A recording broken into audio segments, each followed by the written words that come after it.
Good morning, good afternoon, hello, wherever you are in the world when you're watching this. My name is Susan Joy Schlief, and I'm the founder and host of Creative Marketing TV.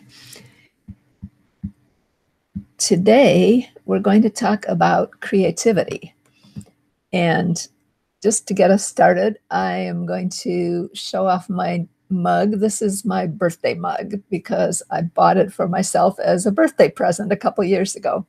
And since today is my birthday, I thought we'd start off with a toast to me and a toast to creativity, because that's what we're going to be talking about today. So let me bring up my slides here, and we will start going through them. I have some great ideas to share with you about how you can boost your creativity. And creativity is, of course, something that everybody has, but some people think they don't have it. So that's why it's important to talk about ways to increase your creativity. I really believe that everybody's born with creativity. And actually, let me just come back on the webcam for a little bit while we do this. I think we all have innate creativity when we're born, but many of us get that creativity kind of suppressed, especially in school. So part of what we need to do as adults is learn how to find that creativity again, how to encourage it to come out so that we're not suppressing it ourselves in the same way that we were taught as children. And a lot of that has to do with not allowing ourselves to make mistakes, not allowing ourselves to ever be wrong about anything.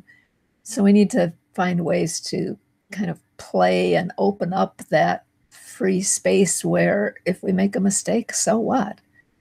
Or if we discover something crazy that nobody else would pay any attention to, so what? We don't have to turn it into a big philosophy or theory that people have to accept. We can just kind of explore playing in that space. And often that can lead to ideas that we then can develop into something more usable. So let's talk about some ways that you can do that.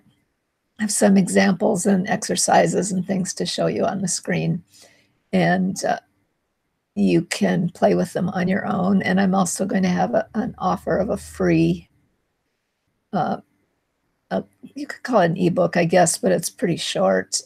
It's a little assessment that you can go through and learn about the 7 traits that most really creative people have in common.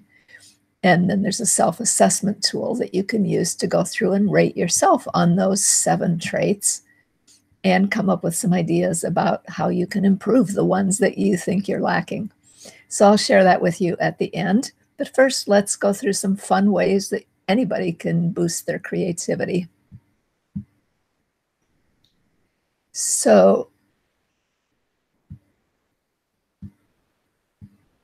there we go. There's our topic for today. Fun and easy ways to boost your creativity. I'm sure you've all seen that kind of creative brain image before, but I think it's fun with all that paint splashed all over. So to start with, let's talk about how I got this topic going last week as I started working on a blog post about the way that I created an animated GIF out of this static image. So I posted this on my blog, and I showed the example of the animated GIF, which I'll show you in just a second. And I asked people, how can you turn this static image into an animated GIF? And there's actually a series of images that look just like this one with different colored backgrounds. So one possibility is to use all 4 of them in series and things like that. There are a lot of different ways that you could turn this into a GIF. So I kind of am challenging people to think about all the different ways that you can do that. I'll put the link to that blog post in the description under this live stream once it's posted up to my YouTube channel. But for now, let me show you what the GIF looks like and challenge you to think about this as well. How do you turn this static image into this?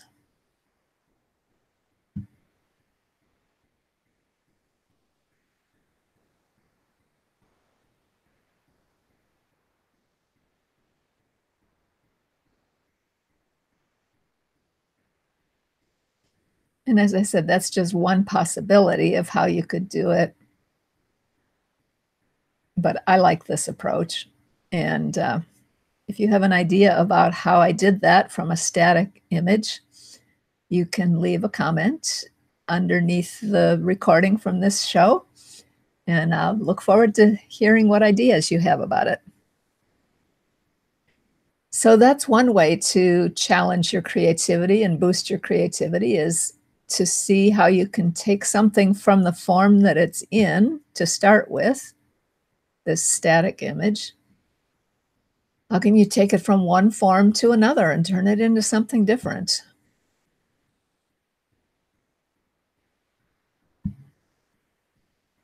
And here's another challenge to look at. I'm sure you've seen this type of puzzle before, but this one I thought was kind of interesting.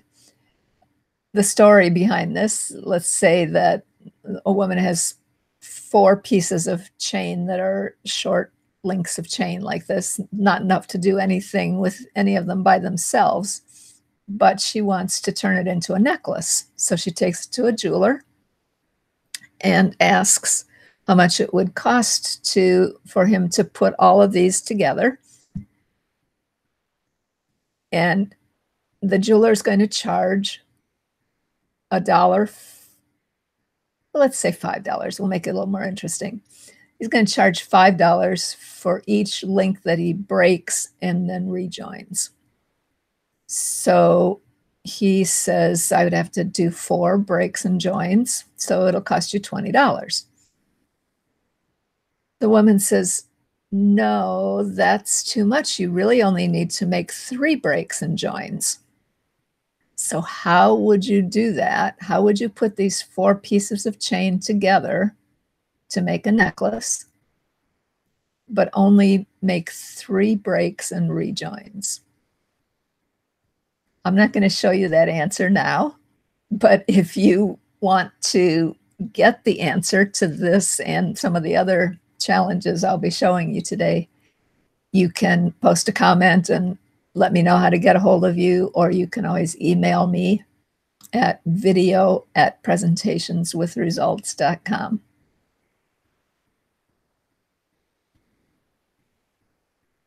So let's see what we have next. Wordplay. This is one of my favorite categories. Here's one way that you can do this. Of course, there are lots of different word games you can use to get your creativity going. But one is to choose a short word, 4 or 5 letters. I did 4 in the example here, but you can do 5-letter or even 6-letter if you want. Take the letters from that word and use each letter to start a new word that will make a phrase. So out of the word stay, we can make sit tight and yawn, or stand tall and yawn. Sleep time after yesterday. That one doesn't make so much sense. Sunday tunes about yodeling. Silly toys are yellow. Susan took aspirin yesterday. So pick a word, maybe one that doesn't have a Y in it, because that kind of limits your choices. But if you want to challenge yourself, then use a Y or an X or a Q or something like that. But just pick whatever word and then just write down as many combinations and phrases as you can. Don't judge whether they're fun, whether they're good or not, whether they make sense or not. Just write. So that, that's a good thing to get your mind flowing, especially if people have writer's block. That can be a way to kind of get the juices flowing. You can do that by just choosing a word yourself, or you can open up the dictionary and point and pick a word on the page, or grab some Scrabble tiles out of your set and use those to make words.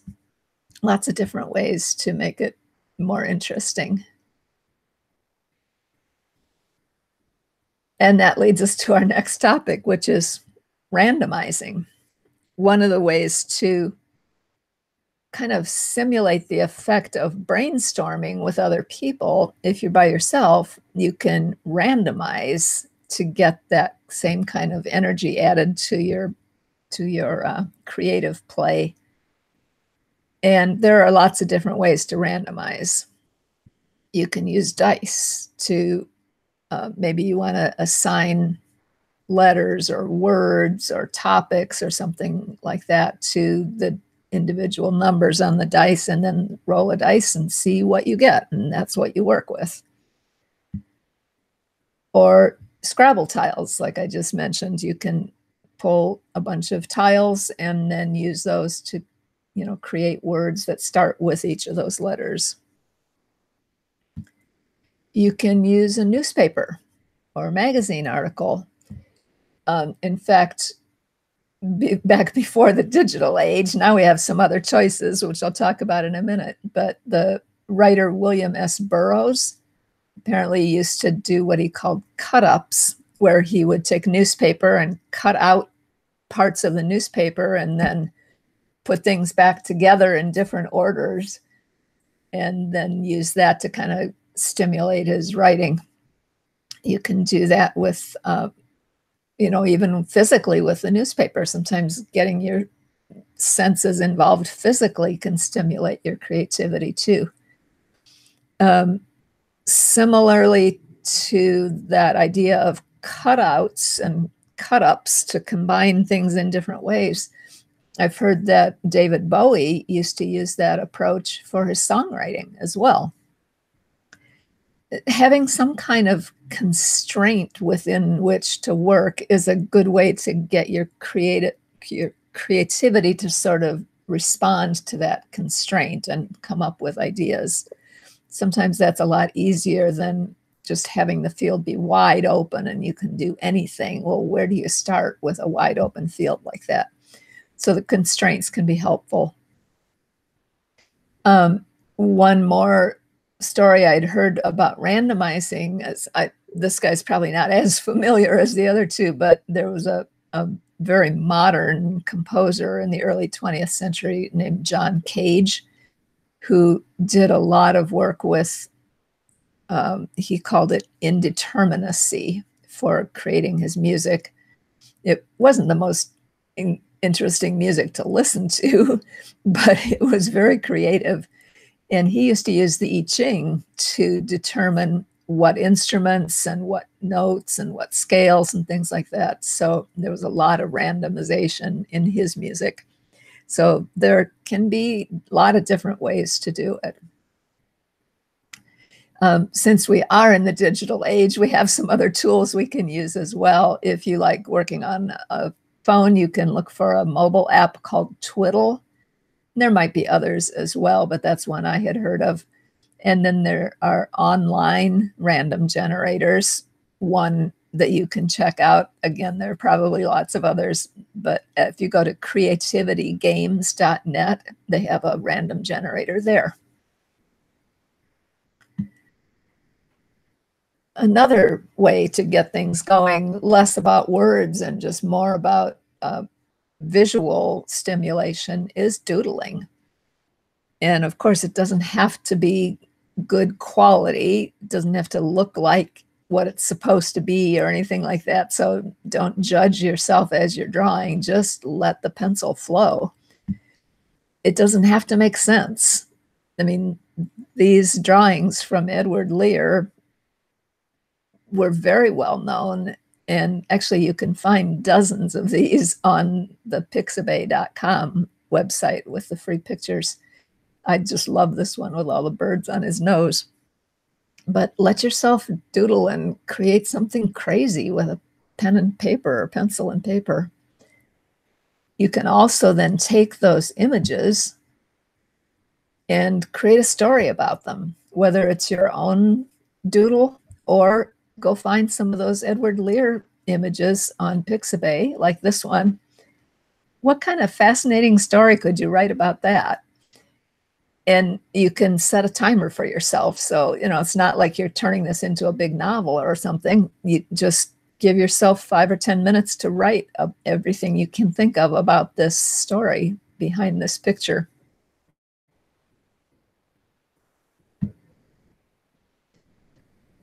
Another way to randomize with pictures is to go to a site like pixabay.com and just, you know, maybe you set a rule that you're going to use ahead of time. I'm going to pick the 5th picture from whatever topic I type into the search.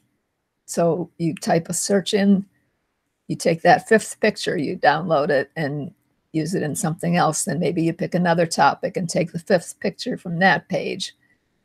You know, whether you're going to use 3 pictures or 5 or even just 1. If you want to use it as a prompt for writing, you could pick 1 picture and then write about it.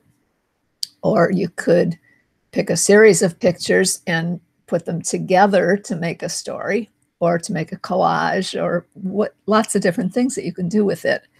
But again, giving yourself something to react to, some kind of constraint around in which to work, using pictures for that can work just as well as words.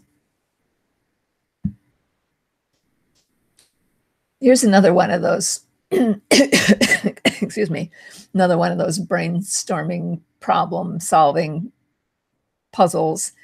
And probably most of you have seen this one too. I've seen it lots of times, and yet every time I look at it, I have to think through it all over again, and sometimes I get stuck.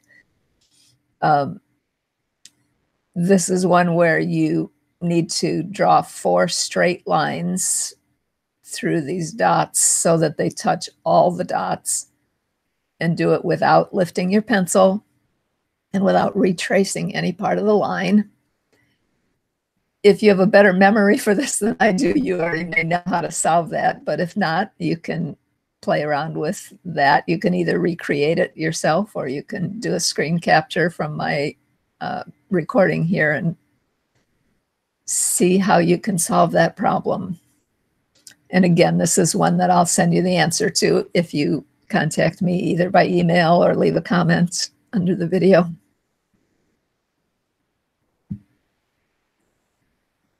I liked this wordplay idea. I saw this one recently and I thought it was a lot of fun. You're going to take a series of 4 words and then find a 5th word that can be used with each of those other 4. So in the example here, we have bug, rest, fellow, and cover. Now, those words don't have to be related to each other, but they have to each relate to the 5th word, which in this case would be bed. So we have bed bug, bed rest, bed fellow, and bed cover. So you can try that with these other combinations at the bottom here. You can also try creating your own sets like that. Can you find 4 words that all have some relationship to a 5th word? You can make up the whole series. That would be a fun challenge as well, and will really get your creativity going.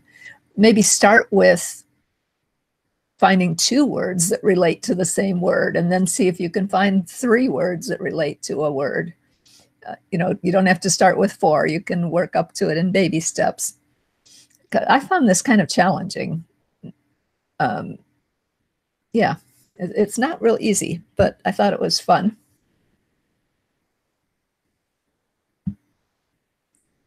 Here's one that I really spent a lot of time learning years ago.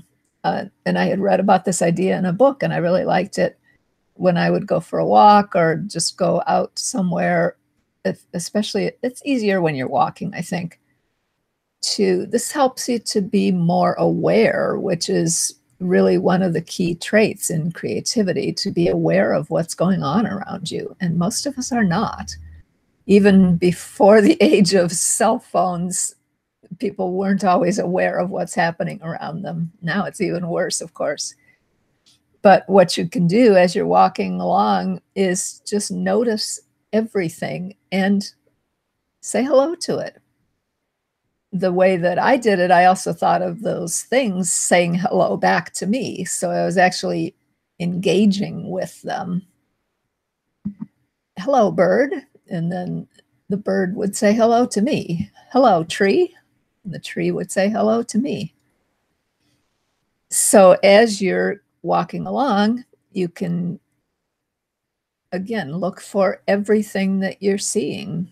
If you want to take it to another level, even, then you can pay attention to everything that you're hearing or everything that you're smelling.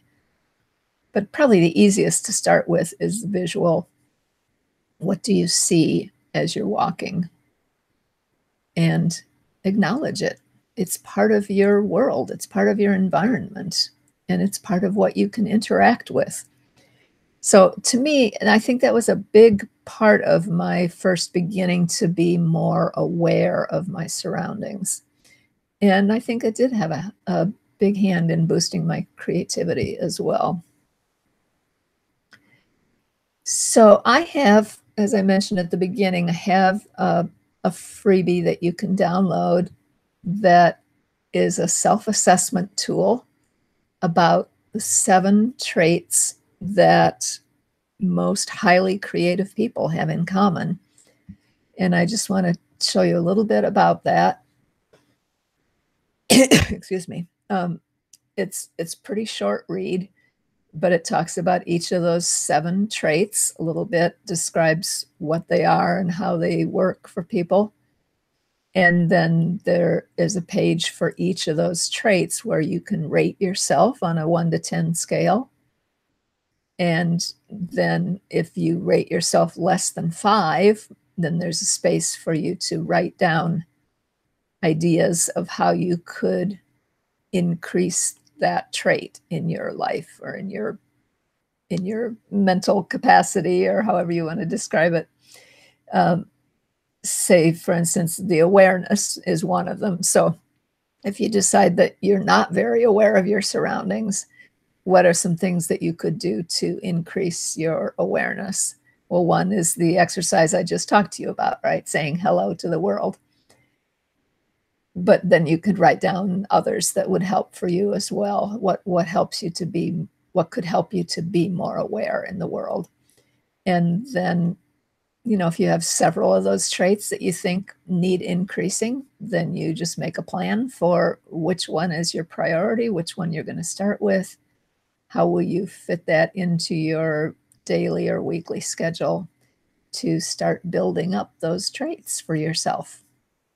And you can start paying attention then over time whether that enhances your creativity.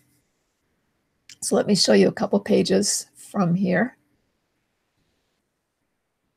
So here we talk a little bit about the fact that some people may have a greater tendency towards creativity, but that everybody actually has the ability to enhance their creativity, and that nobody's born without creativity. And then talking about the 7 traits.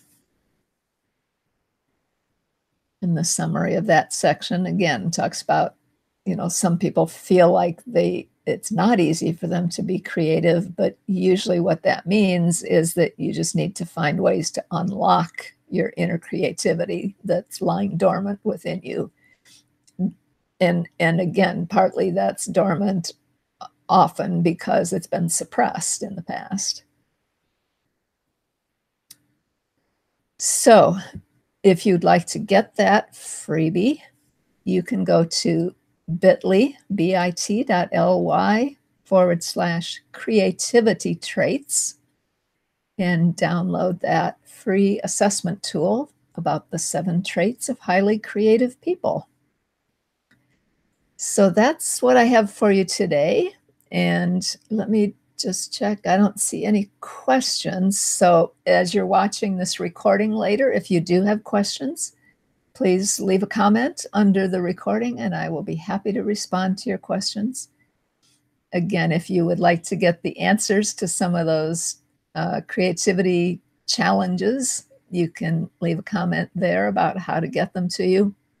Or If you do end up going to get this freebie, that will put you on my creativity email list, and then you can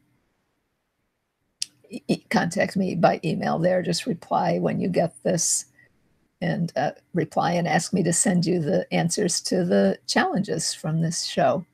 I'd be happy to do that. All right, so to happy creativity and playing with creative ideas. Play is a big part of what helps me keep my creativity active, and I encourage you to do the same. So again, this is Susan Joy Schlief for today, signing off for Coffee, PPT, and Me on my birthday, where I plan to do some more creativity myself. I look forward to hearing from you about your creativity enhancing ideas and how things are going for you, whether you liked these ideas from the show. Leave a comment for me. I always like to hear from my audience. Thank you for watching, and I hope to hear from you soon.